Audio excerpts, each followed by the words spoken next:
The news continues. Ngayong tanghali ho, sama niya pa rin ako si Weng de la Peña. Meron silang si Barrio Beras. Meron tayong ipapasok lang na biglang balita mga kasama. Biglang na ho to. Sandali lang ha. Meron ba tayo dyan? Well, breaking. Break it. Alright. Yeah. DZXL Breaking News. Meron tayong balita. 2 patay sa ambush ng NPA sa militar sa Quezon. Militar camp. Jamie Lee de Castro from Armen Southern Tagalog. Iradyo mo, Jamie Lee. 2 ang patay habang 4 ang nasugatan sa panig ito ng militar tapos natambangan na hindi mabilang na miyembro ng New People's Army sa barangay Cogoring, Ilaya, Lopez, Quezon Province kaninang alas 7 ng umaga. Patungo ang tropa ng militar sa isang medical mission sa barangay Begaflor ng tambangan ng mga miyembro nga ng NPA sa lugar. Kapwa napatay ang 2 miyembro ng militar, 4 pang nasugatan na dinala na sa Holy Rosary Hospital para sa kaukulang gamutan. Tumagal ng 2 oras ang putukan. Sa ngayon, nagpapatuloy ang pagsunod ng militar, tropa mula sa 85th Infantry Battalion at kung saan nagsasagawa rin ng checkpoint sa barangay Silang sa Lopez, Quezon. Sa ngayon ay nagpapatuloy pa rin investigasyon sa naturang ambush. Kasama mo sa Southern Tagalog, Pagsalida, Exal 558, Jay Malat Castro, Tatakar, MN. Salamat, Jamie Lee. Anong kaya to? Isa na ba to ng girian dahil sa nangyaring pag-aresto dun sa 2 leader ng NPA? Meron pong kanina umaga alas 6:20 na ireporto yung pagtagilid ng isang pampaserong bus sa South Luzon Expressway o SLEX, sakop ng Santa Rosa, Laguna area. Sugatan doon ng may 15 katao. Sa interview ng DZXL kay Colonel Chito Silbol ng SX Traffic and Security Manager galing ng Lipa, Batangas ang RRCG bus nang natanggal ho yung gulong sa likuran ng Southern Carrier nito na sa bahagi ng Mamplasan. Ayon pa kay Silbol, nasa 48 ang sakay ng na-aksidenteng bus. Ilang beses na nagpaikot-ikot bago humambalang sa northbound lane ng expressway. Isang lane lamang ang nadaanan kaya't matindi ho yung daloy ng traffic kanina sa sumulubong sa mga motorista. Kanina mga alas 6:20 na umaga, isang RRCG bus galing ng Lipa, nag-lose control nito kasi yung stud bolt niya natanggal. Ibig sabihin kumawala yung isang gulong, so it lose control and it ended left side down. Initial accounting natin, mayroon mga 15 na minor injured out of 48 passengers. Nagpapagaling na ngayon sa iba't ibang ospital sa Laguna yung mga sugatang pasahero na nagtamo ng mga sugat at gasgas sa katawan. Kailangan pang bombahin ng truck ng tubig ng truck ng bombero ang langis na tumagas maging yung mga nagkalat na buubog sa tsaka bago tuluyang i-clear ang lugar. Public transport naman ho ito, balik na sa normal ang operasyon ng MRT matapos magpatupad ng provisional service kaninang umaga. Alas 7 pa lamang, limitado na ang biyahe mula North Avenue hanggang Shaw Boulevard at pabalik. Ang kay MRT General Manager Alvi Tangkol, nagkaroon ng problema na naman sa communication at signaling system mula Buendia hanggang Taft Avenue. Kaparehoan niya ito nang naging problema sa tren nung Sabado kung saan ay nagpatupad din sila ng provisional service. Hinati-hati dahil naman nagkaaberya ang tren habang rush hour at sa unang araw ng trabaho ngayong linggo, maraming mananakay ang nainis. Ay, nako. At umangal sa perwisyong idinuluton nito kahit mabaaga na ho ang opening at late naman ang closing ng MRT. Ito pa isa, tumalon mula sa hagdan ng istasyon ng MRT na naman sa GMA Kamuning area ang isang babae kaninang umaga. Ayon sa nakasaksi, alas 9 ng umaga nang mapansin nila na yung umakyat pa ba, nagpapanig-panaog ho ang lalaki at mistulang may hinahabol. Nang mula na nilang dumadaan sa hagdan, bigla itong tumalon at nahulog sa inner lane ng EDSA Mariosa. Nagtamo ng baliho sa kanang kamay ang lalaking nakilalang si Cristobal Delia at ngayon ay nagpapagaling na sa East Avenue Medical Center. Sinabi ng rescue team naman ang rescue ng mga tauhan ng MMDA na may diferensya umano sa pag-iisip yung lalaki. Naglalagablab sa 558 DZXL Ulat Palaro.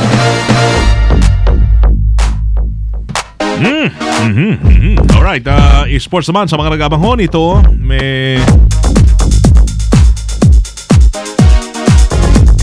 Sa esports natin, hiniling ni Top Rank Promotions CEO Bob Arum sa Nevada State Athletic Commission na non-Nevada judges raw ang humawak sa rematch ni Manny Pacquiao at WBO welterweight champion Timothy Bradley Jr.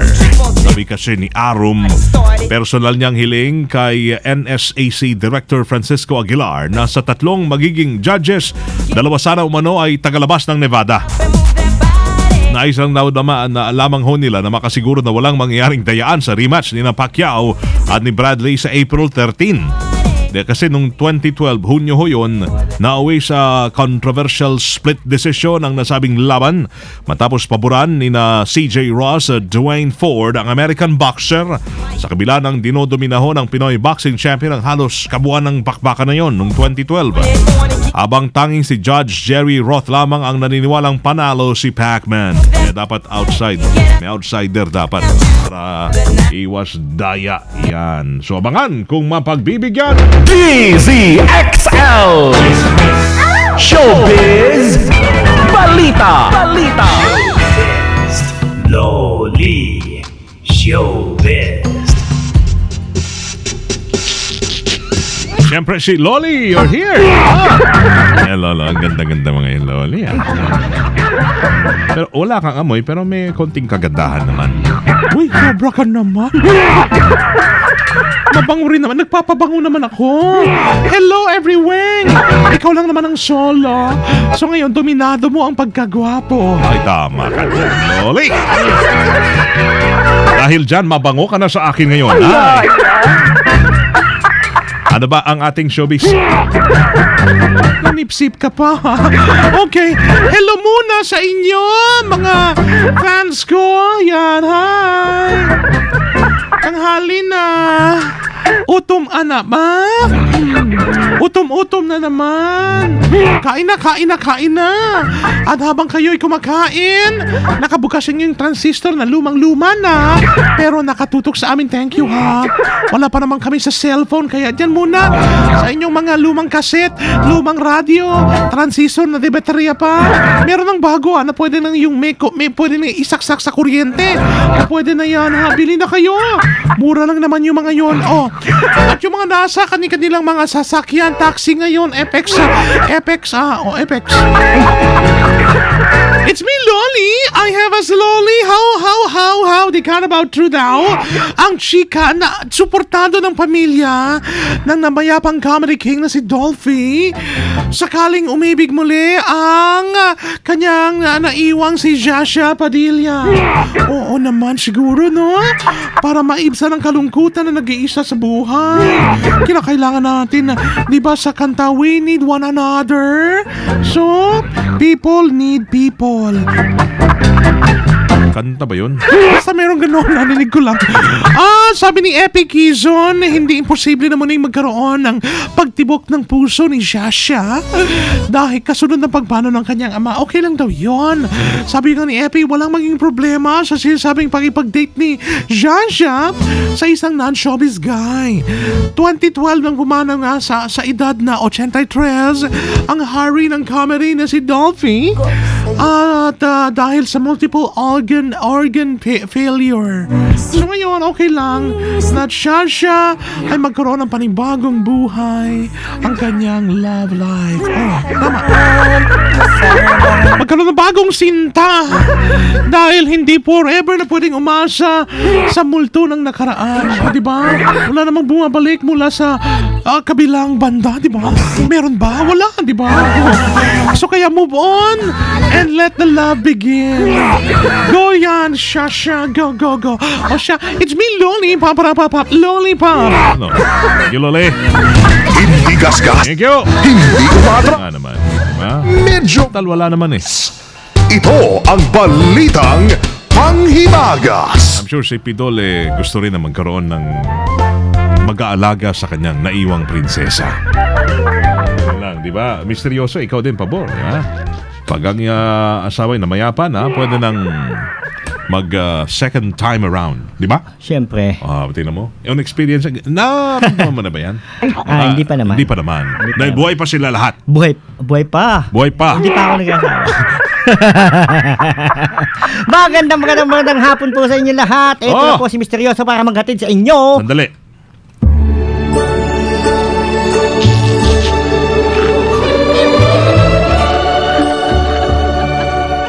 Si Mang Badong gusto to. Temo, makinig ka. Yan ang mga tugtugin na talaga namang, di ba? Matago sa puso ni Lolo Bidong. Si Lolo Badong. Bumabalik ang nakalipas. Dali, ito pa.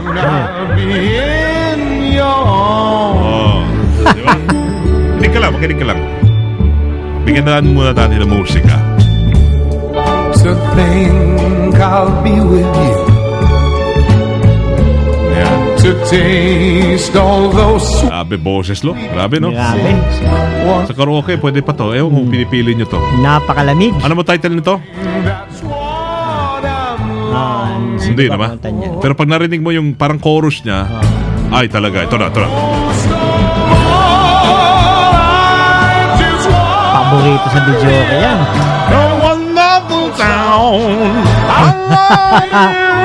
Di ba? Bubuhay ng patay yan. Baka inaantok-antok ko. Paborito yan ni Sir Bal.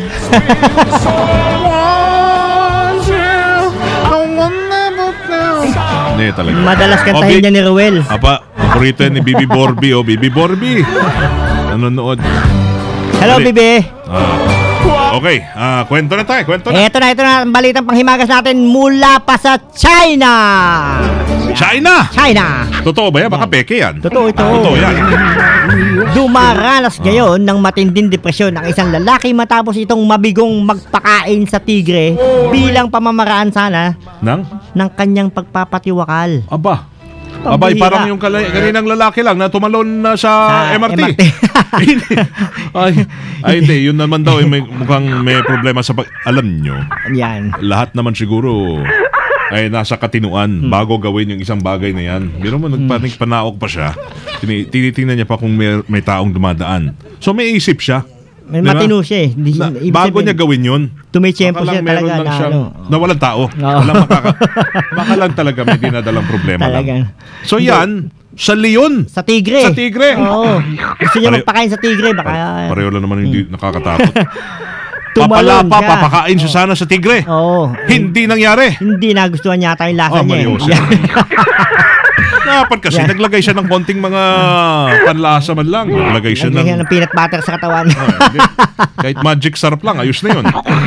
Tumalon mula sa isang puno si Jin Hai Yang, isang 27 anyos at nahulog sa kulungan ng tigre. Para magalit at kainin siya ng tigre, gumawa siyang ng mga animated movements at gestures dahilan upang kaladkarin lang siya ng tigre. Ayun. Nagalit yung tigre, hindi siya kinain. Kinaladkad lang siya. Hindi natipuhan yung performance niya. Ayaw.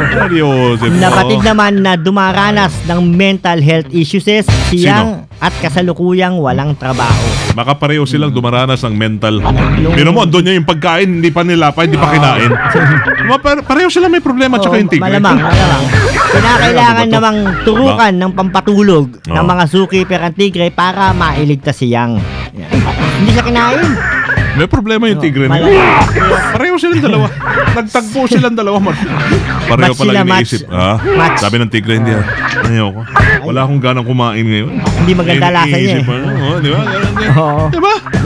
May pinaghuhugutan din yung tigre. Malamang may problema rin yung tigre. Mali yung timing niya. Sa ngayon ay tanging mga galis lang. Pag may iniisip ka, minsan wala kang ganang kumain. Minsan wala. Pag may problemado yung tigre. Problemado ka sa pag-ibig, wala kang ganang kumain. Kahit anong ihain sa'yo dyan, katakam-takam, Wala rin. Iba yung iniisip niya. So, pareho silang may problema. Pareho. Yung tigre tsaka yung pumasok Tsaka doon sa yung kanyang... gusto magpakain. Sa kanyang, ano tawag doon? Kulungan. Mali yung pinasukan niya. Mali Sa buhaya siya nagpakakain. Malamang. Nilunok yan. Depende sa buhaya rin yan. May mga buhaya rin na masyado ng busog. Minsan maselan din Oh, baka yung mga buhaya ngayon ayaw munang kumain ng kumain. Oo. Dahil baka mapagkamalan silang magnanakaw ng pinap. Diba? Yung mga buhaya. So, timing. Kuan muna. Mga buhaya mga buhaya nakabarong naman. Talaga misteryoso. Sa ngayon ay tanging mga galos lang ang tinamuniyang at nagpapagaling naman siya sa ospital. So, talagang injury lang siya, hindi siya natuluyan. Oo. Siyempre, kaya ma-injure ka talaga nun. Paano ka hihilain palabas nun? Kalakalad ka rin ka ng tigre. Alam ka naman kausapin ka ng tigre, boss. Malis ka na muna dito. Hindi naman siyempre, hihilain ka nun. Madadamay talaga. Hindi siya kinain. Isipin mo, napakaswerte niya. Okay, thank you, Mr. Yoso. Yan po ang balita panghimagas atin sa inyo ni Mr. Yoso. Magandang po sa inyong lahat. China. Sa China talaga. Baka pekeng tigre din yun.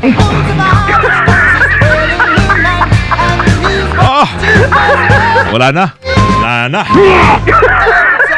Paano? Thank you Thank you sa James Coffee. Sadyang hilig ng mga Pinoy talaga magkape pero hindi wala ng kape. May sinasabi. Yung James Coffee, ito lang yung kape pangkalusugan na gawang Pinoy. Dahil sa bawat higop ng James Coffee, kalusugay sagot. Dahil ito po ay silang kapa ng iba-ibang herbs na maganda ho sa ating kalusugan. Tulad ng ginseng na nagpapalakas sa ating resistensya. Agaricus mushroom na antioxidant at panlaban sa cancer. May spirulina naman na mayaman yan sa protina at ganoderma na nagpapababa ng blood pressure. Kaya sa James Coffee, di labas sa kape, kakaiba ka sa lahat. James Coffee.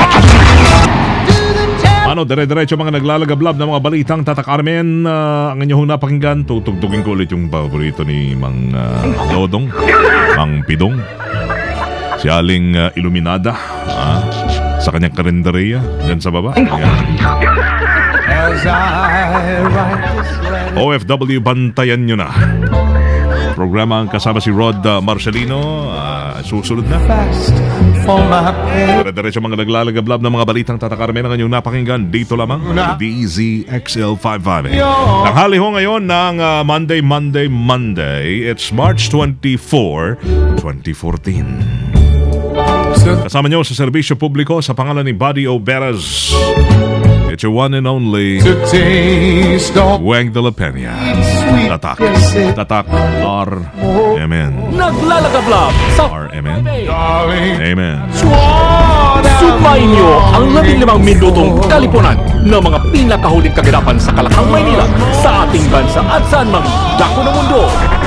Naglalagablab dito lamang sa Unang Pihit DZXL 558, ang bagong kasama mo. Ang balitang ito ay handog ng TGP, The Generics Pharmacy. Basta generics at gamot pang maintenance, TGP,